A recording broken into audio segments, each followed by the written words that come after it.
తానాకాన్ organisation chairman Elagandula Srinivas గారు ఉన్నారు మనతో. సో సార్ మాటల్లో కూడా విందాం. సార్ నమస్తే. నమస్తే మేడం, నేను doctor Elagandula Srinivas, Vasudeva hospital Tanacon 2025 organizing చైర్మన్ని మేడం.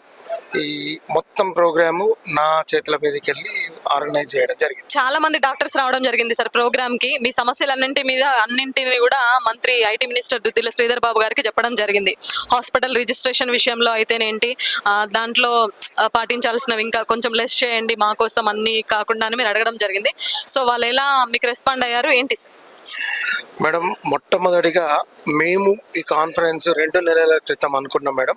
అనుకున్నప్పుడు మేము ప్లాన్ చేసింది కూడా మన పాత ఉమ్మడి కరీంనగర్ జిల్లాలోకి వెళ్ళి ఉన్న 3 మంత్రులను, మంత్రి శ్రీధర్ బాబు గారిని, మరియు పొన్నం ప్రభాకర్ గారిని, మరియు దామోదర రాజనరసింహ గారిని, ఈ 3 మంత్రులను బేస్ చేసుకొని ప్రోగ్రామ్ స్టార్ట్ చేసినాం.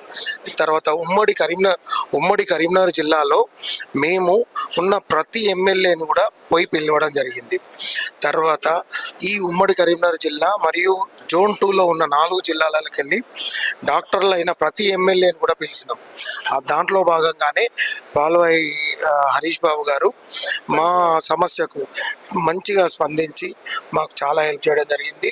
తర్వాత డాక్టర్ కవ్వంపల్లి సత్యనారాయణ గారు, డాక్టర్ సంజయ్ కుమార్ జగిత్యాల్ వారు, మరియు డాక్టర్ సంజయ్ కల్వకుంట్ల సంజయ్ గారు, వారు ఒకటే కాలేజీలో చదవడం జరిగింది. వారిని కూడా ఇన్వైట్ చేయడం జరిగింది. ఇట్లా ప్రతి ఒక్క ఎమ్మెల్యేని, అంటే మేము మా ప్రోగ్రాము, మా సమస్యలను ప్రభుత్వంకు ఎట్లా రీచ్ కావాలనేది ఒక ప్రణాళికగా ఆలోచించి మేము ముందుకు వచ్చి వారిని పిలిచి వారితో, ఈ శ్రీధర్ బాబు గారితో ఇది చేసినప్పుడు ఈ విధంగా మా సమస్యలన్నీ శ్రీధర్ బాబు గారు విన్నారు. వారు విద్యా కమిషన్ ఒకటి పెడతా అన్నారు. విద్యా కమిషన్ కాకుండా వైద్య కమిషన్ కూడా పెట్టండి.